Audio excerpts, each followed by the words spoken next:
මේ උතුම් ධර්මදේශනයේ ප්‍රඥා නාලිකාව තුළින් විසුරුවා හැරීමට ප්‍රචාරය කිරීමට උතුම් ධර්ම දානය සිදු කිරීම සඳහා රිද්මි එමාෂි එසඳු යන මොනුබුරු මිනිබිරියන්ට නිදුක් නිරෝගී සුවපත්භාවය ප්‍රාර්ථනා කරමින් රුවන්වැල්ල පුරම්පොත්ත ජනපදයේ පදිංචි විමලාහා රංජනී සොහොයුරියන් සමගින් නිශාන්ති දියණිය රශ්මික පුතුණුවන් ඇතුළු පිරිස දායකත්වයේ දරලා තිබෙනවා. උතුම් වූ ධර්ම දානයෙන් ජනිත වන මහා පුණ්‍ය ශක්තිය මීට වසර 22කට පෙර පරලෝ සැපත් වූ නීටා පොලිපිටිය දයාබර මෑණියන්ටත් වසර 20කට පෙර පරලෝ සැපත් වන්නට යෙදුන එල් සිරිනේලිස් දයාබර පියාණන්ටත් මේ උතුම් පුණ්‍ය ධර්මයන් අනුමෝදන් වේවා. භවගාමී ජීවිතය සුවපත් වේවා. ඉක්මන් භවයකදීම නිර්වාණාබෝධය ලැබීමටත් මේ පුණ්‍ය කුසලයේ හේතු වාසනා වේවා. අකල් වියෝවන්ට ලක්ව වසර 6කට පෙර මියගිය ශීලා ලියනගේ, වසර 3කට පෙර මියගිය සිරිමා ලියනගේ, වසර 2කට පෙර මියගිය සෝමා ලියනගේ යන සහෝදරියන් තිදෙනාටත් මිහින්තලේ පොතාන පදිංචිව සිට මංජුල කුමාරසිංහ පුතුටත් මීවල පදිංචිව සිට චමිලා වේරගල මහත්මියත් ඇතුළුව පරලෝසපත් වූ සීලම ඥාතීන්ටත් මේ පින් අනුමෝදන් වේවා. සසරේ දුක්ඛිත අකල් මරණයන්ටපත් නොවේවා. සුගතිගාමී මනුෂ්‍ය ආත්මයක් ලැබ මේ ගෞතම සම්බුද්ධ ශාසනයේදීම උතුම් නිර්වාණාබෝධය ලැබ සසර දුකින් අත මිදේවා. ගෞරවනීය දේශකයන් වහන්සේට නිදුක් නිරෝගී චිරජීවනයේ ලැබේවා. මේ අත්භවයේදීම නිර්වාණ මාර්ගයේ පූර්ණේ වේවා. මේ වන විට කොරෝනා වෛරසයෙන් පීඩිතව සිටින සීලම ලෝවැසියන්ට නිදුක් නිරෝගී සුව ලැබේවා. එම වසංගත ඉක්මනින්ම මෙලොවින් තුරන් වේවා කියලා බලාපොරොත්තු වෙනවා. එසේම වේවා කියලා ආශිර්වාද කරනවා. නමෝ තස්ස භගවතෝ අරහතෝ සම්මා සම්බුද්දස්ස. නමෝ තස්ස භගවතෝ අරහතෝ සම්මා සම්බුද්දස්ස.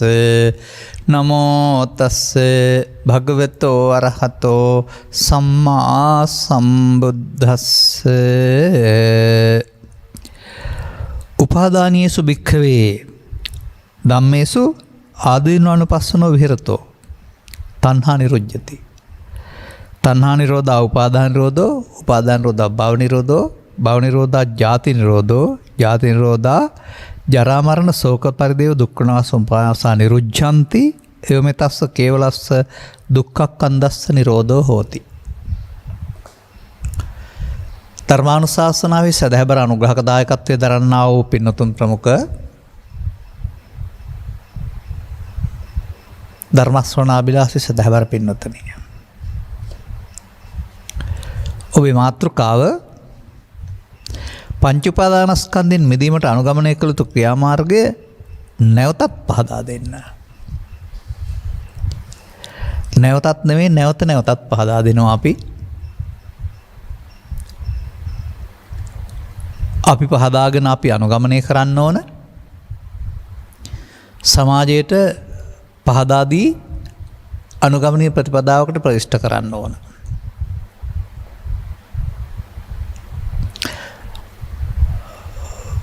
අපි පාසල් අධ්‍යාපනය තුළ හෝ දහම් පාසල් අධ්‍යාපනය තුළ හෝ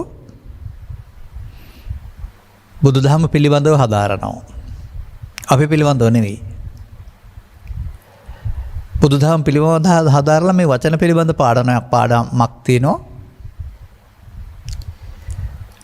ගිහි සමාජ ජීවත් වෙන මහත්මයෙක් කතන්දර ටිකක් එහෙම කිව්වොත් එයා බණ දන්නවා හොඳට කියලා කියයි.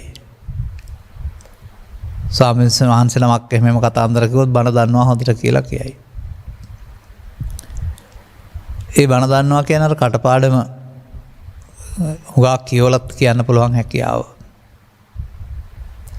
නමුත් බුදුන් වහන්සේ වදාරන්නේ ඒකං අත්ත පදං සෙය්‍යා යංසිත්වා උපසම්පති කියලා. හුඟක් දේවල් දැනගන්නවට එක අර්ථයක් ඇති එක පදයක් අහලා තමන් සංසිඳනවා නම් ඒකයි වෙන්න ඕන කියලා. ඒ නිසායි මම සමහර වෙලාවට කියන්නේ අප තුළ වෙමින් පවතින දේ අපි වටහා ගන්න ඕන. අනතුරු අපි පරිවර්තනය කරගන්න ඕන අපේ තුළ සිදුවිය යුතු දෙයට.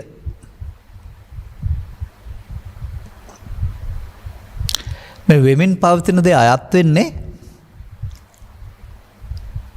ස්ත්‍රී පුරුෂ ගිහි පැවිදි ભેදයෙන් තොරව පෘථග්ජන සමාජයට.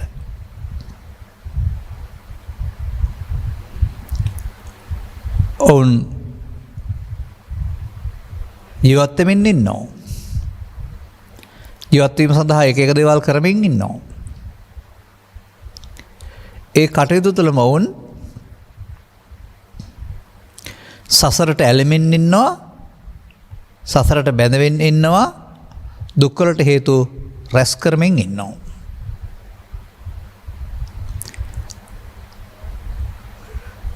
ලෝකෙ තියෙන කාරණත් එක්කලා ඇලෙන්ඩ ගැටෙන්ට යාම තුළ තමන් විසින් දුකක් නැති ජීවිතය දුකක් බවට පත් කරගන්නා බව අපි තේරුම් ගන්න ඕන. සාමාන්‍යයෙන් බැලුවම තේරෙනවා පොංචි දරුවෝ හිනාව ඉන්නවා බරක් පතලක් නැහැ සැහැල්ලුවෙන් ඉන්නවායි කියලා. ඉතින් ජීවිතේ බරක් නැති හින්දා කියාවේ. නෑ. ඒ ඔවුන්ට බැඳීම තව සිදු වෙලා නැති නිසා. කයින් ලොකු වෙනකොට ශිල්ප ශාස්ත්‍ර දැනීමෙන් ලොකු වෙනකොට මෙන්න මේ බැඳීමක් නැති ජීවිතයකට දරුවා අපට හුරු කරන්න පුළුවන් නම් ඔවුන් ජීවිතේ විඳින අය වේවි. නමුත් පෘථග්ජන සමාජයේ දැක්ම Taman වැටෙන වැලේ අනිත් අයත් වැටෙන්න ආරණ එක. මේක නිකන් මම දකින්නේ ඔය සමහර කතාවල පවතිනවා කිසියම් තේමාවක් ඔය චරිත කතා වශයෙන් අපි දකින කතාවල පිටින් පෙන්වන දෙයට වඩා ඇතුළත තියෙන යමක් දකිනවා. පාර වැරදී ගොසින් දුකට පත් වෙනවා. දැන් ආපහු පාර නිවැරදි කර ගන්නවා.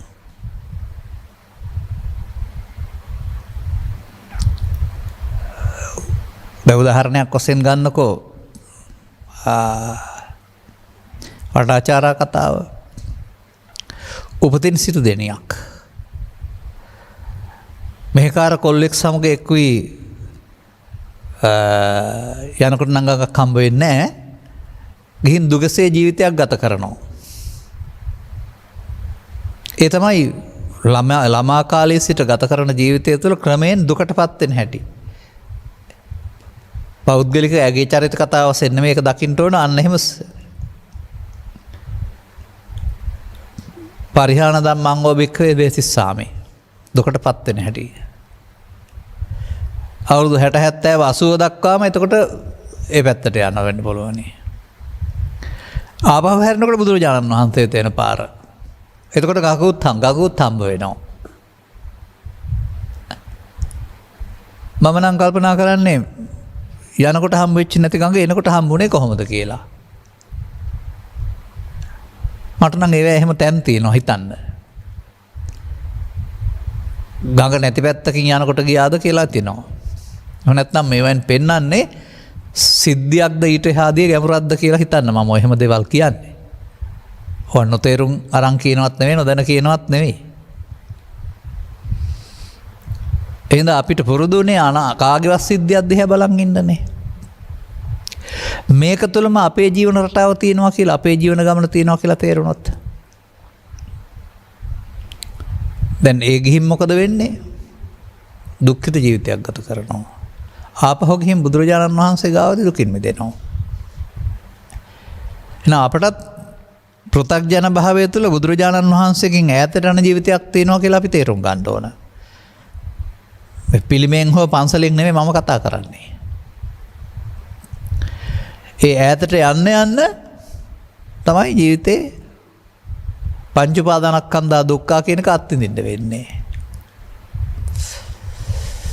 දැන් එහෙමනම් දුකින් මිදෙන්න පංච උපාදානස්කන්ධෙන් මිදෙන්න ඕන. මේ අය අහන ප්‍රශ්නෙත් ඒකනේ.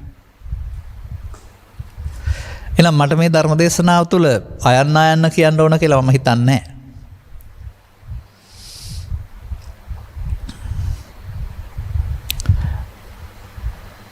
මේකට මම තෝරාගත්තා සංයුත්ත නිකාය දෙක පොතේ පවතිනා වූ ඒකට කියන අභිසමය සංයුත්තේ කියලා උපාදාන කියන වචනේම තියෙන සූත්‍රයක්. මේවා අපි පරිහරණය කරන පොත්වල විශේෂයෙන් ඉරිගහලා අවසර 15ක් 20ක් තිස්සේ කියෝන ඒවා සහ කටපාඩම් ඒවා රසවත් ඒවා. සමාජයට දහම් කරුණු එලි කරන්නට මේවා හොඳයි කියලා තමයි මේ ඉරිගහලා තියෙන්නේ. මේ කතාව එදා එකක් වශයෙන් ගන්න නැතුව ඔබේ කතාව වශයෙන් බලන්න පුරුදු වෙන්න. සවැත් නුවරදී තථාගතයන් වහන්සේ වදාහරනවා සංයෝජනීයසු වික්කවේ ධම්මේසු ආස්සාදානුපස්සිනෝ විහෙරතෝ තණ්හා පවඩ්ඩති. ඔන්න අර මම මතක් කළ සිටුමාලිගාවේ සිට දුගී දුප්පත් වෙන තත්ත්වය යන පාර මේ තියෙන්නේ. ඔබටත් මේක හරියනවා. සිටුමාලිගාව කියන එක තුන මොකද බෝ ධනවත් ඉපදුනා කියන එක නෙමෙයි. ඔබ කිසියම් ආකාරයෙන් මේ ලෝකෙට එනකොට පෙර පින් කළ බවක් නිසා මනුස්ස ප්‍රතිලාභය සමග සදහම් තේරුම් ගන්න අවශ්‍ය නොවනකුත් ඇතුව උපදිනවා. නමුත් ඔබට කල්යාණ මිත්‍ර සේවනයේ සද්ධර්ම ශ්‍රවණය ලැබෙන්නේ නැහැ. ඔබ සමාජයේ උගන්වන දේවල් ආශ්‍රයෙන් ජීවන සරණ ජය ගන්නම, ඉගෙනීම ජය ගන්නම, හරි හම්බ කරන්නම, ලොක්ෙක් වෙන්නම කටයුතු කරනවා. ඒ සමාජයේ වෙන දේවල් ආශ්‍රය කරගෙන චිත්ත සංකලේශ අභික්කවේ සත්තා සංකලිස්සන්ති බවට ඔබත් පත් වෙනවා. උපාදානයන්ට ප්‍රත්‍ය වූ ධර්මයන් විශේෂෙහි ආස්වාදයේ නැවත නැවත බලමින් වාසය කරන්න අයගේ තෘෂ්ණාව වැඩේ. තෘෂ්ණා ප්‍රත්‍යයෙන් උපාදානයේ වේ, උපාදාන ප්‍රත්‍යයෙන් භව වේ, භව ප්‍රත්‍යයෙන් ජාති වේ, ජාති ප්‍රත්‍යයෙන් ජරා මරණ ශෝක පරිදේව දුක් දෝමනස්සව හටගනිත්. මෙසේ හුදු දුක් රැසීම රස හට ගැනීම සිදුවේ. මේ පෘථග්ජනයාගේ ඉරණම මේ ඡේදයෙන් පෙන්වන්නේ සමස්ත පෘථග්ජන සමාජයේම ඉරණම. ඒක ආයේ මේ එදා හිටපු කෙනෙක් කතාවක් නෑ, ඕන කෙනෙකුට හරියනවා. දැන් මේක ඔබ තුල වෙලාද කියන එක තේරුම් ගන්න. මොකද ඔබ කරන්නේ? පුද්ගලයෙක් වශයෙන් ආහාර ඇඳුම් පැළඳුම් සොයාගෙන ජීවත් වෙන එක. සැප කියලා මොනවද කරන්නේ? පස්දොරට අදාළ කාරණා වලින් සතුට වෙන එක. රූපය, ශබ්දය, ගන්ධය, රසය, ස්පර්ශය ඔස්සේ සැප හොයන එක. තවත් දෙකකින් කියනවා නම් පසින්දුරන් පිනවන එක. තවත් දෙකකින් කියනවා පංචකාමී විඳින එක. මෙන්න මෙතනදී අපට පොඩි වැරැද්දක් සිද්ධ වෙනවා. ඒක දැන් තමයි තේරෙන්නේ. අපිට තේරෙන්නේ නෑ මේ විඳින ස්වභාවයේ බාහිර වස්තුන් ගෙන මේ අපි හදාගත් එකක තියෙන්නේ කියලා. අපි මේ වේදිත ස්වභාවය හදාගන්නේ කියලා. අපි උපකල්පනය කරන්නේ අපේ බාහිර වස්තු වලමයි මේවා තියෙන්නේ කියලා. ඒක විශේෂයෙන් තේරුම් ගන්න. මේ තේරුම් ගන්න යන ගමනේදී ඒකට ඕනනම් බුද්ධ වචනේ උදව් කරගන්න. සංකප්ප රාගෝ පරිසස්ස කාම. පුරුෂයාට වෙන ස්ත්‍රියට භික්ෂුවට නෙවෙන කෙනෙකුට කාමය කියලා කියන්නේ Taman හිතේ හදාගන්නා වූ සිතුවිල්ලක බලවත් කර ගැනීම. හොඳයි හරි නරකයි හරි ආදී වශයෙන් ගත් කල. නේතේ කාම ආයානි චිත්‍රානි ලෝකේ. විචිත්‍ර වූ කාමවස්තු බාහිර ලෝකෙන් තියෙනවනේ. ඒවා ඇති කාමයක් නැහැ. ඒවා උදව්වෙන් අපි හදාගන්නවා. මේක සාමාන්‍ය අපි සරල උදාහරණ වලින් පෙන්නනවා.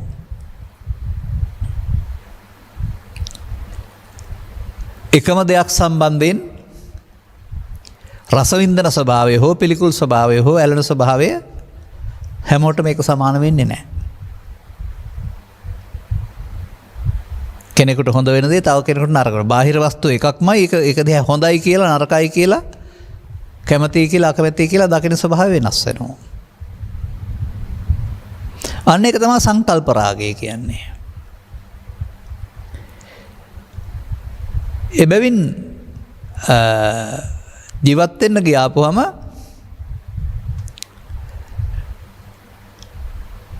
මේ ලෝකයේදී ඇස නිසා රූපයට, කන නිසා ශබ්දයට, නාසය නිසා ගන්ධයට, දිව නිසා රසයට, කය නිසා පහසට ඇලීම සිදු වෙනවා. ගැටීමත් සිදු වෙනවා. වරක් හොඳ දේ වරක් නරක දේ වෙනවා.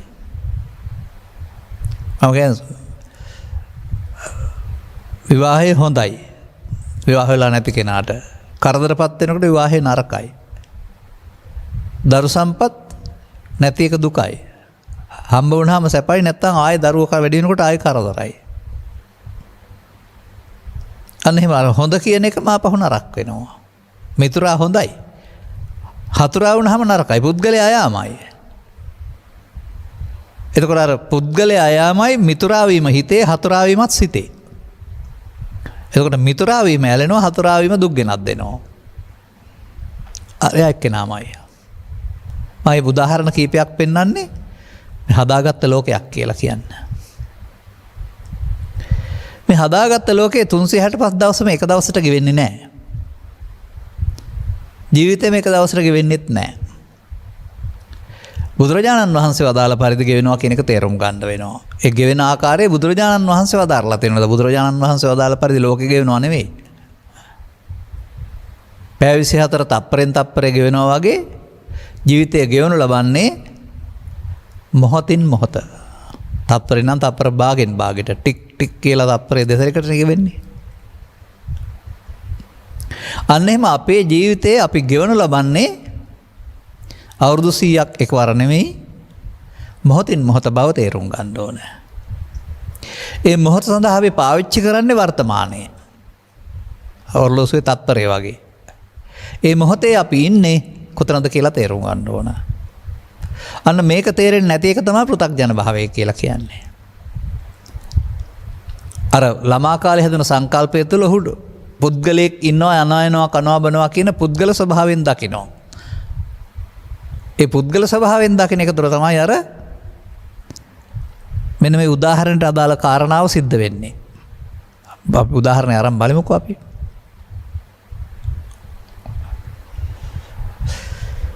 දැන් මේ මොහොතක සිද්ධිය හැම මොහොතකම අපි අරමුණක් සමග එකතු වෙලා පස්දර සමග නැත්තම් මනෝද්වාරයේ සමග නැත්තම් සිහින ලෝකයේ සමග. තථාගතයන් වහන්සේ දකින්න හැම විටම මෙන්න මේ විදිහට බාහිර දේවල් උදව්වෙන් අරමුණක් සමග හෝ බාහිර දේවල් නිසා හදාගත්ත මනෝද්වාරය නිසා හෝ අරමුණක් සමග අපි ජීවත් වෙනවා. ගමනක් යන්න ගත්තාම අපි අඩියෙන් අඩියට යනවා වගේ අරමුණෙන් අරමුණට ගත කරන ජීවිතයක් පිළිබඳ අපට දැනුමක් තියෙන්න ඕන. ඒ අරමුණ හටගෙන නැසෙනවා. ඒ අරමුණ තුළම අපි හටගෙන නැසෙන කාලය තුළ වරදක් කරගන්නවා, හෙවත් සසරට ඇලෙනවා. මේක කරගෙන තිබෙන්නේ.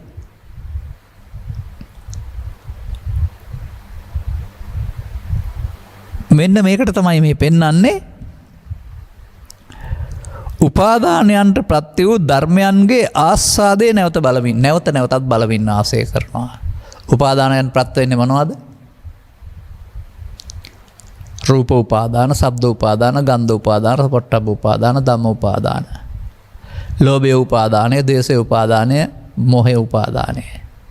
පව උපාදානය, පින උපාදානය, ධ්‍යාන උපාදානය හොන නැහැ අපිට.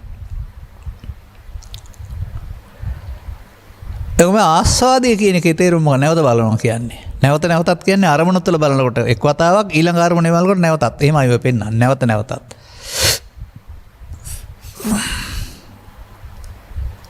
ඇලෙමින් හෝ ගැටෙමින්.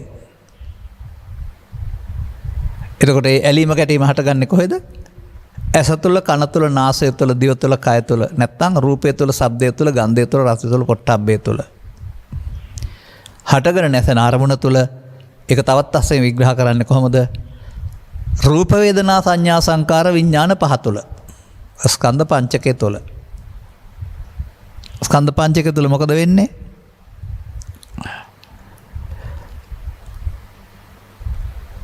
මෙතන නැති වචනකුත් මම ගන්නවා. ස්පර්ශයෙන් වේදනාව. ඇසේ හෝ කනේ හෝ නාසයේ හෝ දිවේ හෝ කයේ කරුණු තුනක ස්පර්ශයෙන්. වේදනාවට ඇලීම හෝ ගැටීම. අන්න එතන ඉඳන් පෙනෙන වේදනා පච්චා තණ්හා. තණ්හා ප්‍රත්‍යයෙන් උපාදානය වේ. තණ්හාව හේතු වීමෙන් චිත්ත අභ්‍යන්තරයට දුකක් හටගන්න හේතුවක් බැස ගැනීමට අවශ්‍ය සුදුසුකම් සපුරානු ලැබේ. උපාදානයෙන් භව වේ. අන්න මේක ජීවිත කාලය තුළ එක වතාවක් සිදු වෙනා නෙමෙයි අරමුණක මුලා වීම තුළ. එහෙම නැත්නම් අරමුණේ ඇලීම ගැටීමට තමයි මේ අරමුණක් රස විඳින්න යාම තුළ උපදිනවා නම් සුඛං සෝමනස්සං ඒකට ආස්වාදය කියලානේ පෙන්නන්නේ. අනුපස්සිනෝ විහෙරතෝ නැවත නැවතත් ඉල්ලනවා. රූපේ නම් නැවත නැවතත් ඉල්ලනවා, ශබ්දේ නම් නැවතත් ඉල්ලනවා, රසේ නම් නැවත නැවතත් අපි හොයා යනවා. දැන් රසය කියන එක කනට දැනෙන්නේ නැහැ, ඔළුවේ උඩ තිබ්බට දැනෙන්නේ නැහැ. ඒකනේ අර කියන්නේ මේ බූරුවගේ පිටේ හකුරු පැටවුවට රහ දැනෙන්නේ නැහැ, බර විතරයි දැනෙන්නේ කියලා. හකුරු නම් දිවෙම ගෑවෙන්න ඕන. නමුත් අපි රසය විඳින්න නම් දිවෙම ගෑවෙන්න ඕන. ඒ නිසා ආහාරයේ ගුණයට වඩා රසය දෙනවා, රස විඳින්න යනවා අපි. දිවෙන් පල්ලට ගියාම රස නැහැ, තව ටිකක් ආයෙ දෙනවා. මෙහෙම උදරයට ශරීරයට නොගැලෙන ප්‍රමාණයට රස විඳින්න ගියාම රසය නෙමෙයි ශරීරයේ අවස්ථාවේ ආහාරයේ ගුණය. අපි ගුණයට මුල් තැන දෙන්නේ නැහැ, රස විඳින්න යනවා. රහයි කියලා නැවතත් අදහෙට අනිද්දා නැවතත්. එහෙම ගියාම ස්ථූල වෙලා අනවශ්‍ය ආකාරයට තරබාරු වෙලා තව රෝග හදා ගන්නවා. මොකක් නිසාද? රසයට ලොල් වීම. තමන්ගේ වෘත්තියට ශාරීරික ස්වභාවයට අදාළ උසබර තේරුම් ගත්තේ නැතුව රසය විඳින්න ගියා. අන්න දැන් තේරෙනවා ඇති ආහාරයේ රසය අවශ්‍ය වෙන්නේ ජීර්ණ පහසුවට. ගුණයයි ආහාරයේ පෝෂණය කරන්නේ ප්‍රමාණවත්ව ගන්න ඕන කියලා. ඒ වගේ අනිත්වත් එහෙමයි. අනුපස්සිනෝ විහෙරතෝ නැවතත් අරමුණෙන් අරමුණට මොකද වෙන්නේ? මේක බලවත් වෙනවා.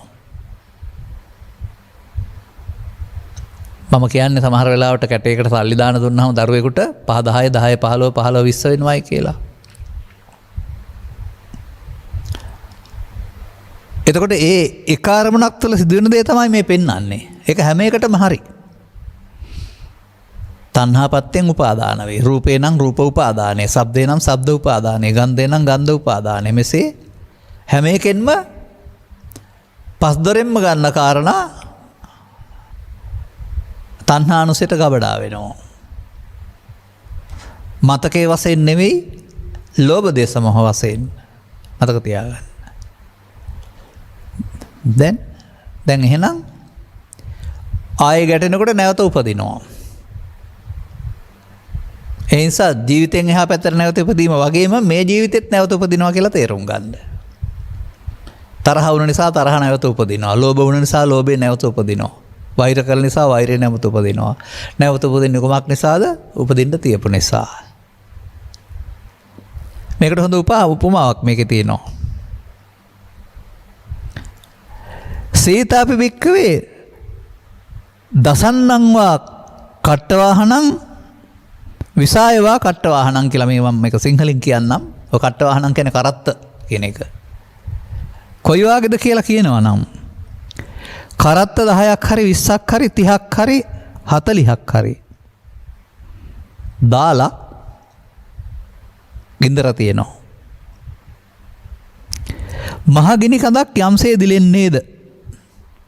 දැන් මේ ඔබේ ජීවිතේ අවුරුදු 20 නම් වයස, 30 නම් වයස, 40 නම් වයස මේ අර පස්දොරෙන් අරගෙන දාපු චිත්තාභ්‍යන්තර ගත කරපු එක තමයි මේ දරගොඩ දැන්. දැන් දරගොඩ ගිනි අරන් දැවෙනවා. රාග, දේශ, මෝහ, ජරා, ව්‍යාධි, ශෝක, පරිදේව ඒ තමයි ගිනි, දරගින්න. මේක තේරුම් ගත්තේ නැති පුද්ගලයාට පෘථග්ජනයා කියනවා අයා මොකද කරන්නේ? මහා අග්ගික්ඛන්தோ ජාලේ මහගිනි කඳක් දැල්වෙනවා. මේකට තත්ත්‍රපුරිසෝ කාලේන කාලං සුඛානිචේව තිනානි පක්ඛිප්පෙය්‍ය. සුඛානිච ගෝමයානි පක්ඛීය. සුඛානිච කට්ටානි පක්ඛිප්පෙය්‍ය. අන්න දැන් හුඟක් දාන්න ඕන නැහැ.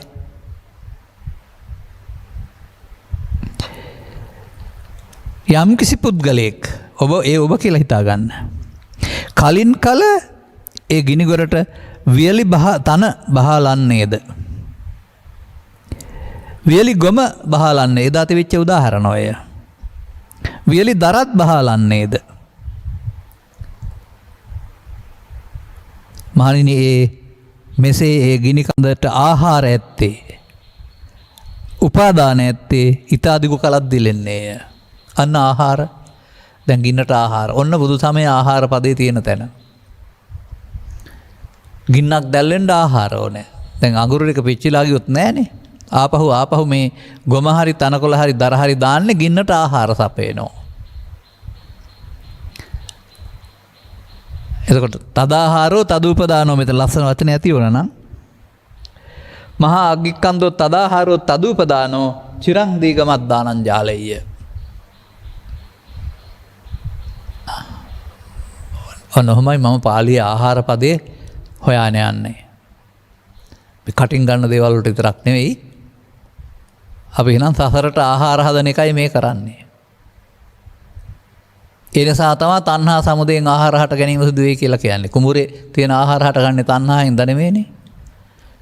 තණ්හා හේතුවෙන් උපාදාන. උපාදාන හේතුවෙන් භව. ඒ තමයි සසරට ආහාර. ආහාර නැති කරන්න තණ්හාව නැති කරන්න ඕන කියලා කියන්නේ ඒකනේ. ආහාර කියන්නේ පැවැත්ම. පැවැත්ම නවත්තන්න.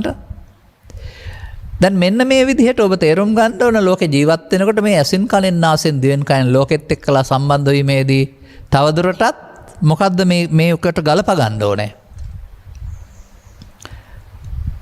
ගිනිගොරට දර තනකොළ දානවා වගේ ඒ මොහොතේ තවත් මේ අරමුණුත් එක්කලා සිහියෙන් ඒතං මම යතුහමස්මින් ඒසෝ මේ අත්තා මමත්වෙන් ගන්නවා. සිහි කල්පනාවක් නැතුව බැන්නාම බාර ගන්නවා. ප්‍රශංසා කරපම උඩ පනිනවා. අලාභයක් වුණාම කලබල වෙනවා. ලාභයක් වුණාම උද්ධාමයටපත් වෙනවා. නින්දාවදී මට බැන්නයි කියලා මරාන මැරෙන්න යනවා. නැත්තම් පලිගන්න හිතනවා. මේ ඔක්කොම මේ දර දැමිල්ල. ආයතරපත් වුණාම ඒක ටිකක් විඳලා ගන්න නැතුව ගැලවෙන්න හදනවා. දන්න දේවල් ඔක්කොම කරලා මිනිස්සුන්ට රැවටිලා. ඒකත් ලෝකයේ අංගයක් බව තේරෙන්නේ නැහැ. යසස කියන එක පරිස්සම් කරගන්න තේරුනේ නැත්නම් වැරදි ආකාරයෙන් පාවිච්චි කරලා අහිමි කරගන්නවා. කල්පනා කරලා බලන්නකෝ ඔය සම්පත් කියන දේවල් එක තැනක එක පවුලක හැමදාම ගොඩ ගහලා තිබුණාද කියලා. නෑ එතනින් තව තැනකට යනවා. නගර කියන දේවල් ප්‍රධාන නගර වුණා අනිත් නගර කඩ හැදිලා දියුණු වෙනවා. එතනින් වෙන වාහනයක් යන්න ගත්තොත් පාර දිගු වුණොත් එහෙම නැත්නම් ඈතට වෙන වාහනයක් යනකොට ඒක එතන දියුණු වෙන්න හිටිනවා. ඒ හේතුන්ගේ ඵල වශයෙන් දියුණු වෙනවා පිරිහිනවානේ. ඒ තව. ඒ වගේ මිනිසාගේ අනුගමනීය ප්‍රතිපදාවක් වශයෙන් ඔහුට අන අරමුණෙන් අරමුණට මේ කියන ආස්වාදයේ නැවත බලමින් වාසය කරනවා කියන එකේ තේරුම මොකද්ද? සිහි කල්පනාවක් නැතුව ඒ හැින හැම එකක්ම ඒ තණ්හා පත්‍ය උපාදාන උපාදාන පත්‍ය භව කියන එකෙන් පෙන්වන්නේ මගේ මම මගේ ආත්ම කොට ගනිමින් අර ගිනි ගොඩට දර එකතු කරනවා. මේක තේරුම් ගන්න නැති තාක්කල් පෘථග්ජනයා කරන්නේ ඕක. අර බුදුදහම පිළිබඳ මොන දැනුමක් තිබ්බත් මේ කාරණේ ප්‍රායෝගිකව තේරුම් ගත්ත නැත්නම් මේක තමයි කරන්නේ. දැන් මොකද්ද මේකට කියන්නේ? පමාද විහාරය. දැන් ඔබට මේක තේරෙනවා නම් දැන් වැඩිපුර කතා කරන්න ඕනේ නම් මේක නෙමෙයි මිදෙන හැටි. ඔබ ඉල්ලලා තියෙන්නේ ඒකනේ. දැන් මේ මොහොතමයි අපට පාවිච්චි කරන්න තියෙන්නේ. සසරට බැඳෙන්නත් මේ මොහොත අර හොඳට නරකට දෙකට කටමේ කිව්වා වගේ සසරෙන් මිදෙන්නත් පාවිච්චි කරන්න ඕන මේ මොහොත. අන්න ඒක තමයි අපි ඊට පස්සේ හුරු කරලා අනුගමනීය ප්‍රතිපදාවක් වශයෙන් භාවිතා කරන්න ඕන. මතක තබා ගන්න ඒකට වාඩි වෙලා වෙන ඉරියව්වක් නැහැ, වෙනම තැනක් නැහැ, දොරවල් 6ම පාවිච්චි කළ හැකි. මේ 6මනේ මේ පෙන්වන්නේ. නින්දේ මනෝද්වාරයේ පමණයි හැදුවේ නැත්තම් පාවිච්චි කරන්න බැරි. හැදුවාම ඒකත් ක්‍රියාත්මක වෙනවා. මට මා තුල තේරෙනවා, සමහර මගේ හිතවත් අය තුල තේරෙනවා. උන් කියන කතා අනුව මේ කලන පුරුද්ද නැත්තම් මේ බොජ්ජංග ඊට පස්සේ සිත ඇතුළටත් යනවා. සිහිනෙනුත් සමහර විට මේ විදිහටම ඊට පස්සේ මේක රැවටෙන්නේ සිතට මේක ගන්න දෙයක් නැහැ නේ කියලා හිතලා අතහරින නැත්නම් අර චිත ඇතුළත තියෙන ආසාවන් ඉටු කර ගන්නට නොයන තැනක් සිදු වෙන බව තේරෙවි. නමුත් ඒක මෙහෙන් දීලා තියෙන ඉටු කර ගන්න නම් තාම ඒ ලෝකේ හැදිලා නැහැ. අර සිල් සමාදන් වුණාට සිල් සමාදන් වෙලා නිදා ගන්න එපා සිල් හොරගෙන යනවා කියලා කියන්නේ ඕක තමයි ඔය. දැන් මෙහෙම පුද්ගලයා අෂ්ටාංග උපෝසථ සීලේ සමාදන් වෙලා ඉන්නවා ධර්මශාලාවේ. උදාහරණයක් මම මේ කියන්නේ. දැන් ඉතින් ආහාර ගත්තාම ටිකක් විවේක හම්බ වෙනවා නිදිමත එනවා නිදා ගන්නවා. දැන් නිින්ද ගියාපුවම පස්දොර නෙමෙයි මනෝද්වාරේනේ ඉන්නේ. පස්දොර තමයි මේ ශික්ෂාපදෙන් පාලනය කරලා තියෙන්නේ. මනෝද්වාරයට ශික්ෂාපද ගිහින් නැහැ තව. දැන් නිින්ද ගියාම ඉන්නේ ගෙදර නැත්තම් තවත් අවශ්‍ය තැනක. එතකොට මේ සිල් එහෙ නැහනේ. අන්න ඒ වගේ මනෝද්වාරික අරමුණු ඉටු කර ගැනීම පාලනය කරන්න මෙහාට බෑ. එහෙනම් පස්දොර සම්බන්ධයෙන් ගත් කල අපට පස්දොරට මුරකාරයෙක් දාන්න වෙනවා. මේ වැඩේට. මොකටද? මේ හොරා එන බව අපට තේරෙන්න ඕන. අපි විසින් තබාගත්ත උපාදානයේ නැවත උපදින බව. එහෙම නැත්නම් උපන්න කුසල් වශයෙන් ඒවා එන බව. එමත් නැත්නම් ඔබ ශ්‍රවණය කර ධර්මයන්ට අනුවගත් කල වැඩුණ ගසට කොටපුවාම ගහ ඇතුලේ තියෙන කිරියන බව. ඔබට හරියටම හරි මේක. මේ මොහොත තමයි අපි පාවිච්චි කරන්න ඕන සසරට බැඳීම වෙනකොට සසරෙන් මිදෙන්න. මේ මොහොත. මේ මොහොත ඔරලෝසුවේ වෙලාවෙ නෙමෙයි තියෙන්නේ. ඔබේ ජීවිතයේ ඇසේ කනේ නාසයේ දිවේ කයේ වර්තමාන අරමුණ සමග ගන්න එකේ. ඒකට තැනක් නෑ කියන්නේ ඒකනේ. වැඩපොලේ වෙන්න පුළුවන්, මහමග වෙන්න පුළුවන්, කුඹුරේ වෙන්න පුළුවන්. තම තමන් කරන කටයුත්තේදී තමයි ඒවට අදාළ අර මම ඔකට උදාහරණයක් කියනවා. වතුර යට සැඟවිලා ඉන්න මාළුවට අදාළ ඇම දුන්නාම එයා එනවා. ඇත හැංගිලා ඉඳලා. ඇමක් දෙනවා වගේ එකක් තමයි මේ බාහිර රූපයේ, ශබ්දයේ, ගන්ධයේ, රසයේ අපට හමු වීම. ඒකට අදාළ අපි හදාගත්ත මුලාව චිත්තාභ්‍යන්තරයෙන් එළියට ඇවිදින් රඟපානවා. අපේ හැටි අර පෙන්නන්නේ පපුව හොඳ නෑ කියලා සමහර අය කියන්නේ. හිත ඇතුලේ තියෙන જાති කියලා කියන්නේ. අන්න ඒක තමයි. මේ ටික කවුරුවත් අපට හදලා දුන්නේ නෑ. මේක නිසයි අපට දුක් ගෙනත් දෙන්නේ කියලා දන්නේ නැති නිසා අපි මේක මොකද කරේ? පෝසත් කළා. දර ගොඩක් දාලා ගින්දර ඇවිලෙනවා දැන් ඔය කියන්නේ. මේ පෙන්නන්නේ හදවතේ නැත්තම් හිතේ ඇවිලෙන දුක් ගෙන්න ඔය කියන්නේ. දැන් මේක අරමුණෙන් අරමුණට මගේ ආත්මකට ලෝභ දේශ මොහයෙන් ගන්න නම් තවදුරටත් ඔහු දර දානවා. පමාද විහාරිත්වය. දැන් අපි ආපහු යන්න ඕන. දැන් එහෙනම් අපිට ජීවත් වෙන්න වෙන්නේ සම්මත සමාජයේ ලෝකේ අනිත් ඈත් එක්කලා. නමුත් මා මේ කතා කරන්නේ අපිට ජීවත් වෙන්න වෙන ස්කන්ධ පංචකය තුළ. වර්තමාන ස්කන්ධ පංචකය තුළ. ඒකට කියනවා තවත් තැනකින් ගත්තාම පච්චුප්පන්නංචයෝ ධම්මං තත්ත තත්ත විපස්සති. ඇහැට කනට නාසයට දිවට කයට බාහිරයෙන් ප්‍රත්‍ය වෙනවා යම් ධර්මයක්. රූප ශබ්ද ගන්ධ රස පොට්ටබ්බ වශයෙන්. ඒවට අදාළ එකතු කරගත්ත ලෝභය, දේශය, මෝහය ඔබේ හිතට එනවා. තත්ත එතනම. උපන්න කුසල් දුරු කිරීම සඳහා, නූපන්න කුසල් නූපදීම සඳහා සම්මා වායාමයකේ දෙන්න වෙනවා. කොහොම කරොත්ද වෙන්නේ? පැරණි පුරුද්දට ගත්තොත් එහෙම මේ වෙලාවේ ඒ මොහොතට එක පාරටම මේක අමතක වෙලා ඒ හැඟීම මම බවට පත් වෙනවා. දැන් ඔබ ප්‍රහාණය සඳහා යන්නේ මමත්වයේ ක්‍රියාව සඳහා කය වචන මෙහෙවනවා. ගහ ගන්න, බැන ගන්න, කපා ගන්න, කොටා ගන්න, දිනා ගන්න ප්‍රතික්‍රියා දක්වන්න යනවා. ඒක තමයි සමාජයේ බොහෝ කල මේ ජීවිතය සහ සංසාරේ හුරුුනේ. ඒ ආයෙත් දර දානවා එතකොට. ඒකට කියනවා මඤ්ඤමානෝ කෝබික්කු බද්දෝ මාරස්ස කියලා. අරමුණ තුල මමත්වෙන් ගත්තොත් තවදුරටත් ආයෙත් ගින්න නිවන්න හම්බ වෙන්නේ නැහැ. දීගමඥානන් දාලෙය. මෙලොව වශයෙන් සහ සංසාරයටත් මේ රාග දේශ මොහ ගින්න ඊට පස්සේ පැතිරෙනවා. එතකොට එහෙනම් දර දාලා ගින්න නිවන්න බෑ කියන එක තේරෙනවා. මොකක්ද ඊළඟ එකේ පෙන්වන්නේ? එවමේකෝ භික්ඛවේ උපාදානීයසු ධම්මේසු ආදීනෝ අනුපස්සනෝ විහෙරතෝ. අන්න උපාදානයන්ට ප්‍රත්‍යවන ධර්මයන්ගේ මම මගේ ආත්මකට ගැනීම වෙනුවට එහි සැප තියෙනවා කියන වෙනුවට ආදීන නැවත බලමින් වාසය කරන්න පුළුවන් නම්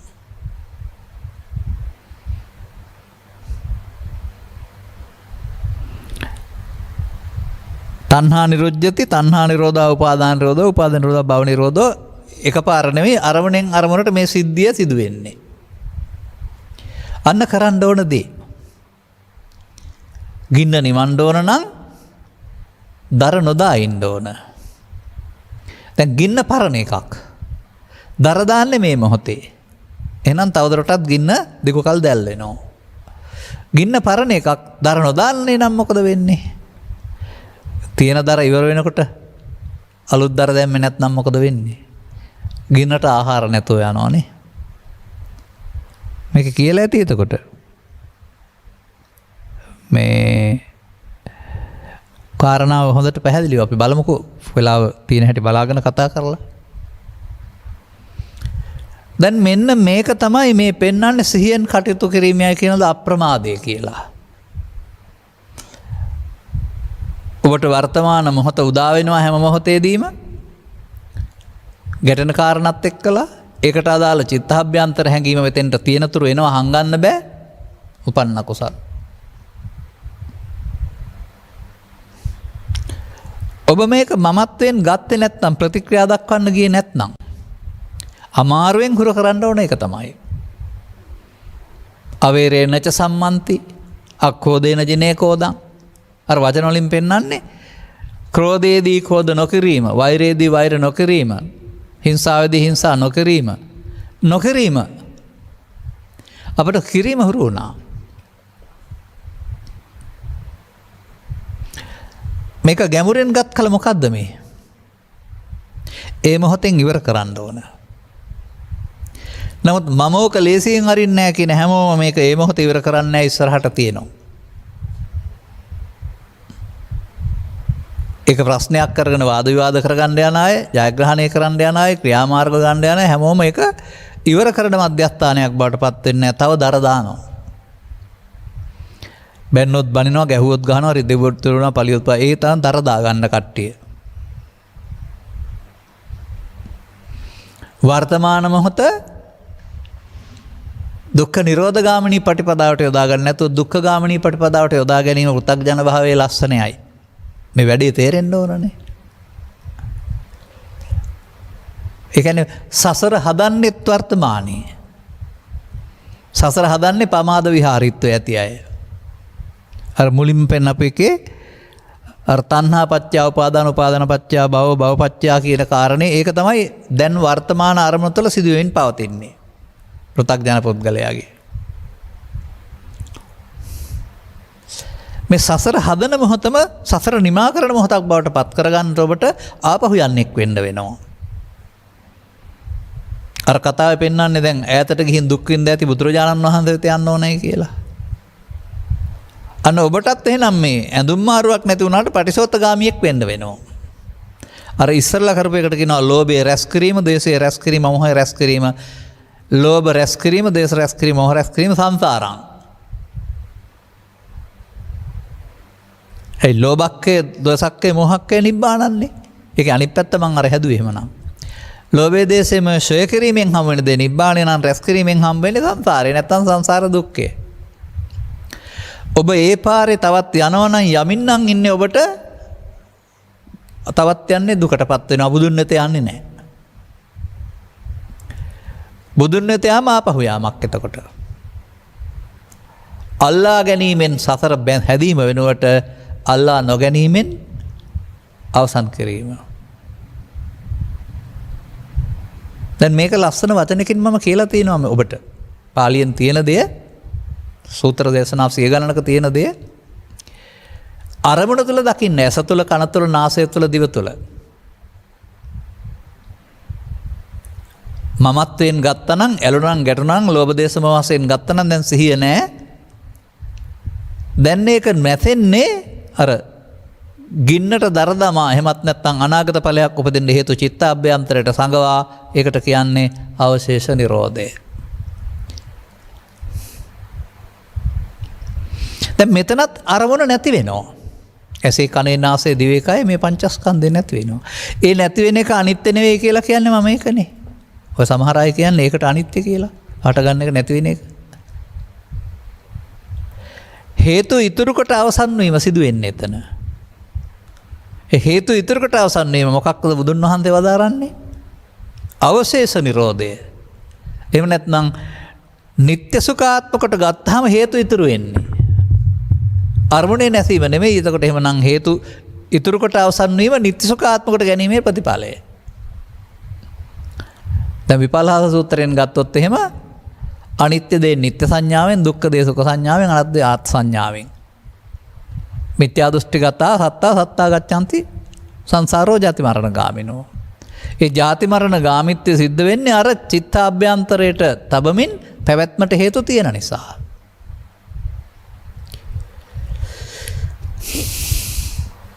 එහෙනම් මේ පෘථග්ජන පුද්ගලයා සම්බන්ධ අරමුණේ හේතු ඉතුරු කොට අවසන් කිරීම තමයි තථාගතයන් වහන්සේ සංස්කාරයන් නිත්සුකාත්ම වශයෙන් ගැනීම කියලා පෙන්වලා තිබෙන්නේ. වචනෙන් කවදාවත් අරගන්නේ නැහැ. මේක නිත්‍යයි මේක සුඛයි කියලා. නමුත් අර ඇලෙමින් ගැටෙමින් අවසන් කිරීම මඤ්ඤමානය. මේ වැඩේ කරන තාක්කල් ඔබට බුදුන් වෙත යන්න හම් වෙන්නේ නැහැ. නැත්නම් මේ මිදෙන හැටි කරන්න බෑ. දැන් එහෙමනම් ඔබට මේක දන්නේ නැති කාලේ දුකටපත් වෙන්න අවස්ථාව ලබා තිබුණ ඕන තරම් පුංචි දරගොඩ විශාල ගින්නක් බවට කරත්ත 10ක 20ක් 20ක 30ක් බවට මහා විශාල දුක්ඛදකින් මේ චිත්තාභ්‍යන්තරේ පොසත් කරන්න හම්බ වුණා. දැන් සමාජයේ බලන් ඉන්නකෝ ඉවසීමක් නැති, කරුණාවක් නැති, පරිත්‍යාගශීලීයක් නැති ආත්මාර්ථකාමී මිනිසුන්, සටන්කාමී මිනිසුන් හැම එකටම අල්ලන පොර, ඒ හැම එකක්ම ගහගන්න, බැනගන්න, කපාගන්න, කොටාගන්න, මරාගන්න යන හැටි. ඒ අර චිත්තාභ්‍යන්තරේ බලපෑම. ඒක වැරදක් පේන්නේ නැහනේ. ඉන්නවා මැරෙනවා පේන්නේ නැහැ. මොකද මමත්වයට වසඟ වෙලා දිනන්නම යනවා. ඉතින් ඔය ඒ බඳු දෙන්නෙක් එකතු වුණාම එතන මාර සටනක්. එයාගෙත් මාරයා, මෙයාගෙත් මාරයා, දෙන්නාගෙම මාරයා අපිව පරාජය කරනවා. එක්ක දේපල ගිනි තබා ගැනීමෙන්, එක්ක ජීවිත විනාශ කිරීමෙන් එක පැත්තක් විනාශ වෙනවා, අනිත් කෙනා ඊට පස්සේ සදාකාලික හිරේට යාමෙන් ජීවිතේ විනාශ වෙනවා. මේවා කරන්නේ කවුද? ඔබද? ලෝකෙට පේනවා ඇස් දෙකට මිනිසුන් කරනවා, අපට පේනවා කරන්නේම මේක ප්‍රධාන වශයෙන් දේශය. නැත්තම් ඊට එහා ලෝභෙත් තියෙනවා. මොකද ඔය යම් දෙයක් සම්බන්ධයෙන් වස්තු තණ්හාව හටගත්තාම දිනන්න යනවනේ. එක්කෙනෙක් පරදා අනිත් එක්කෙනා දිනන්න යනවා. එතකොට ඒකට ලෝභ ඇල්ම ජයකොඩි දාන්න. පාතාල ලෝක වතනින් කියනවා නම් රජ්ජුරුව වෙන්න, පාතාලේ රජා වෙන්න සටන් පටන් ගන්නවා. ඔබ අහිංසක කෙනෙක් වශයෙන් එබඳු තත්ත්වේ නැති වුණාට ඔබ ළඟත් මේ තත්ත්වය ඔබේ ලෝකයේ තුල මේ මඤ්ඤමානයේ සංසාරයේ බොහෝ කල් භාවිතා කළ වැරද්ද නිසා මේක මෙතෙන්ට නොදැනී එනවා. ඔන්න දැන් අර ආනාපාන සතිය ඔස්සේ සිහිය හුරු කරා නම් ඇතුළ වෙනකොට දැනුණා, පිට වෙනකොට දැනුණා කියන්නේ එච්චරයි එකකින් වැඩිනේ. මොනකුත් නැහැ. අන්න ඒ වගේ දැනෙන්න ඕනේ සිහිය. සිහිය කියන එක දැනෙන එකක් නේ. සද්දා සති හිරි ඔතප්පා ලෝභ අත්‍රමජ්ජතා කියලා කුසල චෛතසික 25ක හිරි කියන්නේ මේ සති කියන්නේ දෙවෙනි එක. එයාට පේන්න ඕන අපි කරන්න යන වැඩි. දැන් නාසයට උස්ම පාර ඇතුළු වෙනකොට දැනෙන්නේ සිහියටනේ. පිට වෙනකොට දැනෙන්නේ සිහියටනේ. ඇතුළු වීම නෙවෙයිනේ. එතකොට පිට වීම නෙවෙයිනේ සිහිය කියන්නේ. ඒක දැනෙන එක. ඒ නිසා තමයි මාර කියන්නේ මහා කස්සප මහරහතන් මේ සරියුත් මහරහතන් වහන්සේ වදාරලා තිබෙන්නේ ආනාපාන සතිය කියන්නේ හුස්ම ගැනීමලට නෙවෙයි කියලා. ඒකෙන් අපි ඇති කරගන්නේ මේ මොහොත දැනගන්න සිහිය. දැන් දැනගන්න සිහිය පුරුදු කළා නම් මෙතෙන්ද සිහිය ගේන්න ඕන. ඇහැට, කනට, නාසයට, දිවට, කයට, වර්තමානයට. දර දානවද, දර නොදා ඉන්නවද?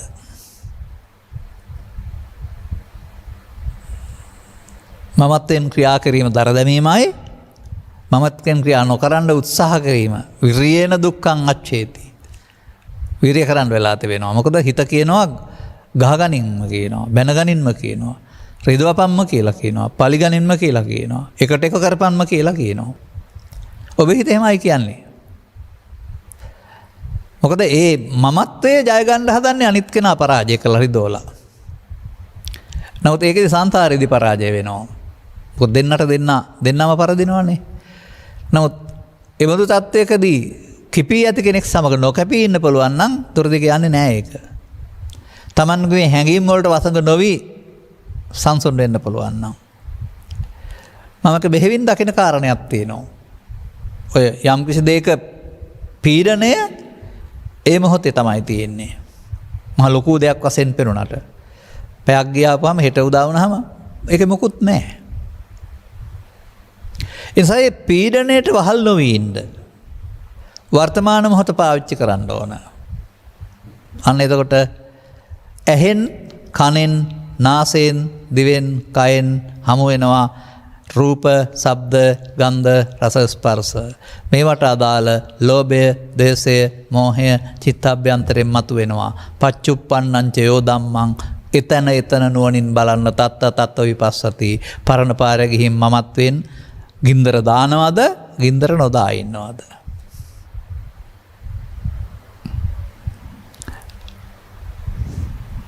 මොකද්ද මේක කියලා තියෙන්නේ?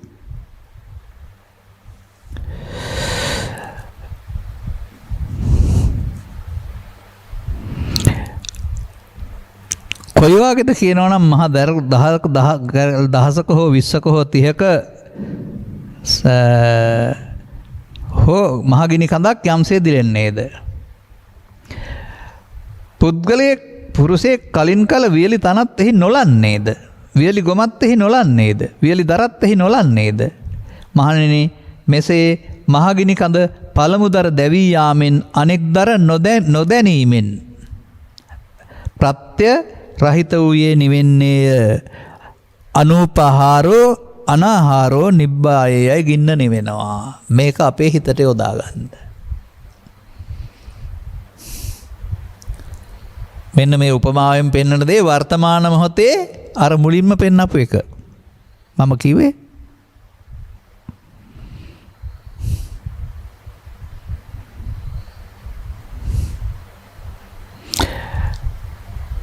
උපාදානේසු භික්ඛවේ ධම්මේසු ආදීනෝ අනුපස්සිනෝ විහෙරතෝ තණ්හා නිරුජ්ජති. මමත්වයෙන් අරගත්තොත් පැවැත්ම මමත්වයෙන් ගන්න නැත්නම් නිහඬ වීම තුළ අනාගත ඵලයක් උපදින්න හේතු ඉතුරු නොවි අවසන් වෙන එකට කියනවා දර දාන්නේ නැහැ කියලා. පරණ දර ගිනි කඳ නිවි යාමෙන් ගින්න නිවෙනවා. අර අපි ඇතුලේ තියෙන කොටස ඇවිදින් ඉවර වෙන්න ඕනෝ. නමුත් ඒක අලුත් කරන්න ඉස්සරහට ඇදුවොත් කියලා පෙන්නනවා. ඒ අලුත් කරන්නේ නැත්නම් මේක ඇවිදින් ඉවර වෙනවයි කියලා කියනවා. අනර සෝවාන් සකෘදාගාමි අනාගාමි මාර්ගයේදී මේ ටික ඇවිදින් ඉවර වෙන එක තමයි වෙනවා ඇත්තේ. එතකොට මේ මාර්ගයේදී කරනවා ඇත්තේ කරන්න ඕන ඇත්තේ අලුතෙන් දර දාන්න නැති එක. වර්තමාන මොහොත උත්සාහයෙන්, වීරියෙන්, සිහියෙන් පරණ පුරුදු මමත්වයේ ක්‍රියාවට නොයා බාහිර වශයෙන් ගත් කල පරාජයක් පිළිගන්න. එහෙම නැත්නම් වහා සංසිඳවන්නට. මොකද මීට එහා පැත්තේ ඔබට හමු වෙවි මේ අරමුණේ දැවිල්ලට වඩා මේ සංසුන්කමක් තියෙන බව. මොහොතකින් මේ සංසුන්කමටපත් වෙන්න පුළුවන් බව ඔබට තේරෙවි. අරක අතහැරලා දමලා. ඔය සිත තුළ පවතිනා වූ නිහඬ බව තේරුම් ගත්ත පුද්ගලයින්ට බලෙන් අරමුණක් කරන් නිහඬ වෙන්න ඕන නැහැ. ස්වභාවයෙන්ම මෙතෙන්ටපත් වෙන්න පුළුවන් වෙයි. දැන් මෙන්න මේ තණ්හා උපාදාන බව අල්ලා ගැනීම, තණ්හා උපාදාන බව නොවන එක අතහැරීම.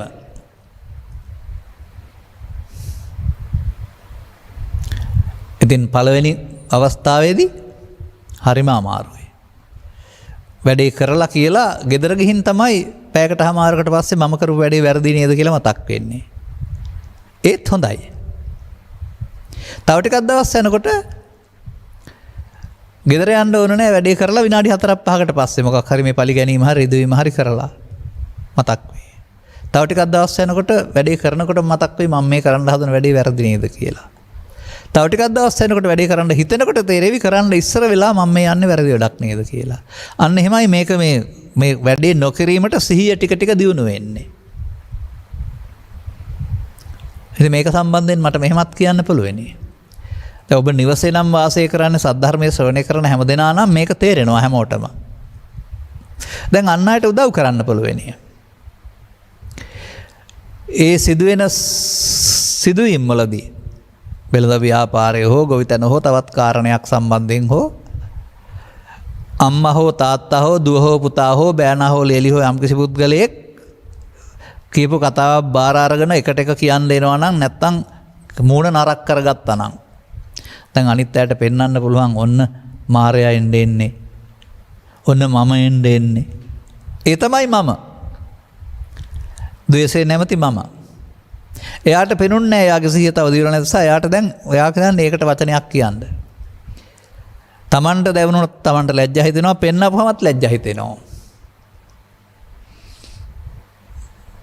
තමන්ට වඩා අනිත් අයට මේක අනිත් කෙනාගේ වැටහෙනවා මෙතන සංසුන් වෙන බව. ඔවුනොවුන්ට මේක පෙන්වා දීමේ මධ්‍යස්ථානයක් බවට පත් කරගත්ත හැකි. ඔන්න ඔය මාරයා එන්නේ කියලා කියනවා. එහෙනම් එයාට මාරයාගේ වැඩ කටයුතු වල ඉඩ නැහැ.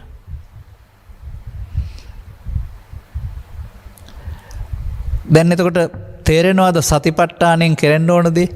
මම පෙන්වන ආනාපාන සති කියන එකෙන් කියන්නේ සිහිය නැවති චෛතසිකයේ ඇතුළු වෙනකොට දැනෙනවා. එහෙනම් දැනුණා. පිට වෙනකොට දැනෙනවා. දැනෙන්නේ මොකේද? සතියට. අරමුණ දැනීමට සතිය කියන්නේ. එහෙනම් වර්තමාන මොහොතේ කේන්ති එනකොට දැනෙන්න ඕන. කේන්තිය අන් අය උඩින් පහ කරන්න නෙමෙයි සංසිඳවන්න. අන්න සංසිඳවීමේදී මම හොඳ වැඩක් කරන්නම්කෝ කියලා තණ්හා උපාදාන බව කරලා නොකර අවසන් කරන එකට තමයි අනිත්‍ය කියන්නේ. අනිත් දුක්ඛ අනාත්ම වශයෙන් බලනවා කියලා කියන්නේ. ඒ කියන්නේ අල්ලා නොගැනීම කියන්නේ ඒක තමයි. එතකොට මේක අභ්‍යාස වශයෙන් නැවත නැවත බොහෝ වාරයක් කරන්න වෙනවා. ආරම්භයේ හරි අමාරුයි මං හිතන හැටියට. මොකද ආරම්භක කාලේ අපි දන්නවා අපේ ආරම්භක කාලය එදා අපිට කොතරම් මනස වද දුන්නද හිසරදේ හැදුනද අපහසු වුණාද කියලා. නමුත් මේවා චිත්තාභ්‍යන්තරෙන් අඩු වෙනකොට සිත තුළ තියෙනවා සංසුන් ගතියක්. ඒක ඔබට හම්බ වෙනවා. ඉතින් මේ අවුලේ ගිනි ගොඩේ දැවෙනවට වඩා මේ සංසුන් භවයේ ඉන්න ප්‍රිය කරනවා ඊට පස්සේ. ඔය සාමාන්‍ය පුද්ගලයන්ට තියෙන හිත සාමාන්‍ය සිතනේ. ලෝභ දේශ මොහ සහිත ආයතන සිත ඒක. ඒක නොසන්සුන් සිත. නොසන්සුන් සිත අතහැරෙනකොට තියෙනවා සංසුන් සිත. ඒකට ඔර හට ගැනීම නැසීම කියන කාරණේ නැහැ. ආරම්භයක් අවසානයක් සීමාවකුත් නැහැ.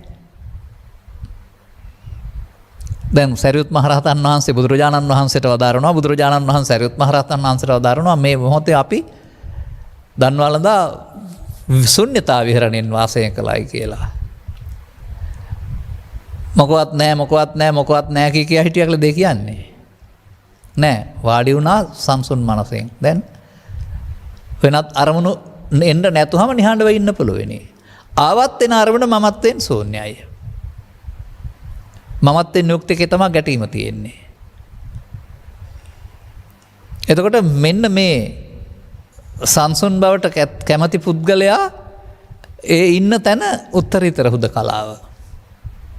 ඒක තනියක් නෑ. උත්තරීතරයි ඒක. ඒක අර චිත්තාභ්‍යන්තරයේ හතුරා මිතුරා කියන ද්විත්වය සමග ගැටීම නෑ. එතකොට තේරෙවි දුකක් නැත්තේ ඒක තමයි කියලා. දුක නැති උතන කියලා. ඉතින් මේකට මම කියන්නේ ඔබ සතු නිදානයක් තියෙනවා. ඔබ නිදානයේ කොළරොඩු දාලා වහගෙන ඉන්නේ. කොළරොඩ විශාල ගලක් දාලා සක්කාය දිට්ඨිය නැමැති. නීවරණ නැමැති කොළරොඩ වලින් මේක වහගෙන තියෙනවා. මේවා එන්න තියෙන අයින් වෙන්න මේක පෑදෙනවා. ඒක පාදාගත් අය පිළිබඳ බුදුරජාණන් වහන්සේ වදාරනවා සුසූකම් වත ජීවාම ලෝකෙත් එක්කලා කිසිම කොක්කක් දාගන්න නැති එල්මක් ගැල්මක් නැති අය සුවසේ වාසය කරමු. දැන් අර ඇවිදින් අයින් වෙන එකට නෙමෙයි කියන්නේ මේ උපන්න කුසල් දුරු කිරීම කියලා. තියෙන දේවල් එනවා. අවහම දකිනවා හැංගෙන්න ඉඩ නැහැ. අලුතෙන් ඉතුරු නොවී අවසන් වෙනවා. දෙකම එකවර සිද්ධ වෙනවා මම දකින්නේ. උපන්න කුසලුත් දුරු වෙනවා, නොඋපන්න කුසලුත් නූපදිනවා. දැන් ඔබ පොත බලලා සම්මා වායාමයේ පාඩම් කරන්න ඕනේ නැහැ. ඒක කෙරෙන්නේ සම්මා වායාමයේ තමයි. යහපත් උත්සාහයනේ. ආරි මාර්ගයේ උත්සාහය. එතකොට මෙන්න මේ විදිහට උපාදාන වෙන මොහොත උපාදාන නොවෙන්නට නින්ද හැරෙන විට තමන් යන හැම ගමනකදීම තමන්ගේ සංසුන් ස්වභාවය ඉක්මවා නොසන්සුන් වෙට ලෝභයෙන් හෝ මෝහයෙන් ද්වේෂයෙන් හෝ මෝහයෙන් ඒ මායя බව දැනගෙන මායයට දොර අරින්න නැතුව ඉන්න. ඒ මොහොතට එතෙන්ද සිහිය ගේන්න. අර මම කියන්නේ සිහිය කියලා පෙන්වුවේ. අන්නේ සිහියට තමයි මේක පේන්නේ. මේ වැරදින්න යන පාර. එතකොට සිහිය දෙන්නේ නැහැ වැඩ වරද්දා ගන්න. එතකොට ඒක තමයි මම මේ සිහිය ගේට්ටුවේ මුරකාරයක් කියලා කියන්නේ. එයාට ආපු ටික ඇවිදින් යන්න වෙනවා අලුත් එක නතර අවසන් වෙන්න වෙනවා. දැන් මේ උපාදාන සූත්‍රයට අනුගත් කල එහෙමනම් මේ ආර්ය ශ්‍රාවකයෙක් බවට පත් වෙන්න වෙනවා මේ වැඩේ කරන්න. එයා ගිනි ගොඩ නිවන කෙනෙක් කරුණාම ගිනි දල්වන කෙනෙක් වෙන්නේ නැහැ. ගිනි ගොඩක් එයාටත් තියෙනවා නිවිගෙන යන. නමුත් එයා අලුතෙන් මේකට දාන්නේ නැහැ. එහෙනම් ගින්නට ආහාර නැත්තේ, උපාදාන නැත්තේ සෝවාන් සිට රහත් දක්වා යනකොට ක්‍රමයෙන් ගින්න නිවි යනවා. ඉතින් මේක තමයි මේ ත්‍රිපිටකයේ තුල තියෙන දහම් පෙළ.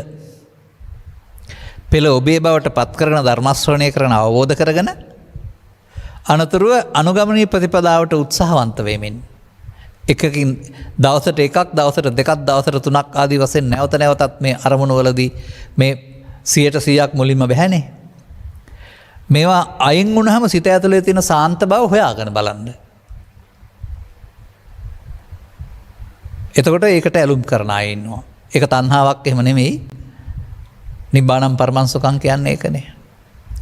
ඒක තමයි ඔය ආචාර්ය හිමියන්ගේ පොතක තියෙන ලංකාවේ සිංහලට මුද්‍රණය වෙච්ච සිත තුළ ඇති නිර්වාණය.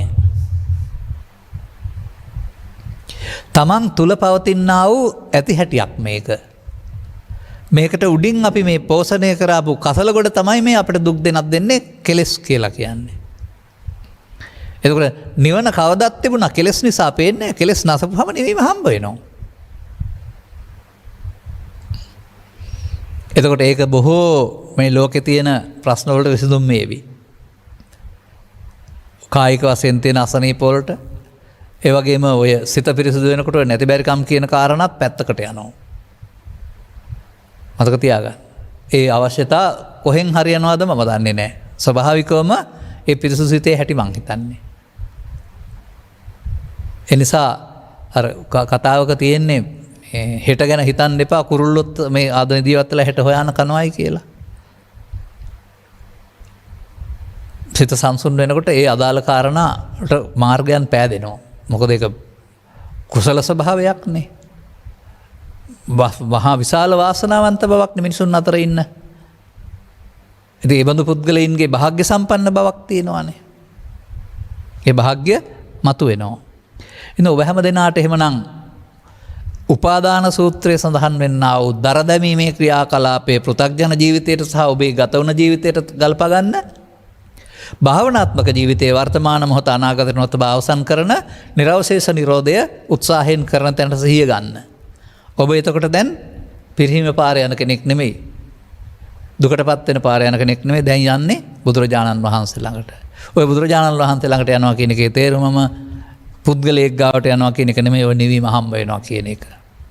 පොදු කතා බවට පත් කරගන්න එක්කෙනෙකු කතාවක් බවට පත් කරන්නේ නැතුව අදාළ කරුණු අවබෝධ කරගෙන අනුගමනීය ප්‍රතිපදාවක් තුළින් ඔබේ නිවීම ඔබට හිමි කර ගැනීමට මෙම කරුණු පැහැදිලි කිරීම හේතු වාසනා වේවායි කියන සුභාශිංසනයේ ප්‍රාර්ථනා කරමින් මම ධර්මානුශාසනාව මෙසේ අවසන් කරනු ලබනවා.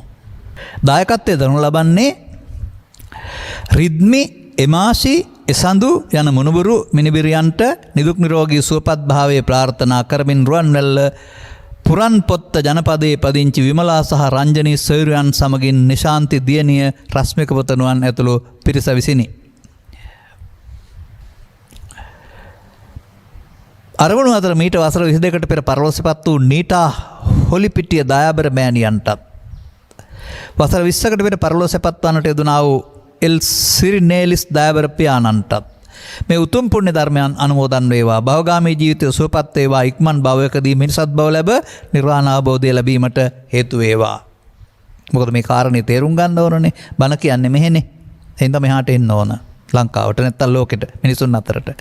අකල් වේවන්ට ලක්ව වසර 6කට පෙර මියගිය සීලා අලියනගේ, වසර 3කට පෙර මියගිය සිරිමා අලියනගේ, වසර 2කට පෙර මියගිය සෝමා අලියනගේ යන සොයුරියන්ත දෙනාටත්, මිහින්තලේ පොතාන පදිංචිව සිට මංජුල කුමාරසිංහ පුතුරත්, මීවල පදිංචිව සිට චමිලා වේරගල මහත්මියත් ඇතුළු පරලොසපත්තන්ට දෙනා වූ සියලු ඥාතීන්ට උපහාරයක් වේවා.